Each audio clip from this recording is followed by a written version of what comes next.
അസ്സലാമു അലൈക്കും. ഇതാണ് യൂസഫ് അലൈഹിസ്സലാമിൻ്റെ മകൻ യോസഫ് അലൈഹിസ്സലാം. ഈ വീഡിയോ ഇത് ജോർദാനിലാണ് ഈ മക്ബറ. ഈ വീഡിയോ കാണാത്തവർക്കായി നിങ്ങൾ ഷെയർ ചെയ്യുക, ലൈക്ക് ചെയ്യുക, സബ്സ്ക്രൈബ് ചെയ്യുക. നിങ്ങൾക്കിഷ്ടമാണെങ്കിൽ മാത്രം. അസ്സലാമു അലൈക്കും. വീണ്ടും മറ്റൊരു വീഡിയോയും ഞാൻ വരാം.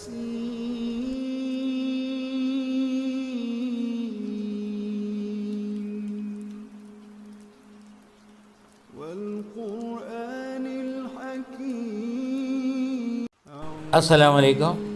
ഇത് ബൊബൈൽ ആജി ദർഗയാണ്. ഇത് മുഴുവനായും കടലിലാണ്. ഇത്രയും വലിയ തിര അവിടെ നിന്ന് അടിക്കുന്നുണ്ട്. എന്നാലും ആ പള്ളിയിലേക്ക്, ആ ദർഗയിലേക്ക് ഒരു തുള്ളി പോലും വെള്ളം അതിനകത്ത് കയറില്ല. ഇത് ശരിക്കും കാണണമെങ്കിൽ മഴ ഇല്ലാത്ത, തിരയില്ലാത്ത സമയത്ത് പോയാൽ കാണാൻ പറ്റും. വീഡിയോ ഇഷ്ടമാണെങ്കിൽ ലൈക്ക് ചെയ്യാം, സബ്സ്ക്രൈബ് ചെയ്യാം. നിങ്ങൾക്ക് ഇഷ്ടമാണെങ്കിൽ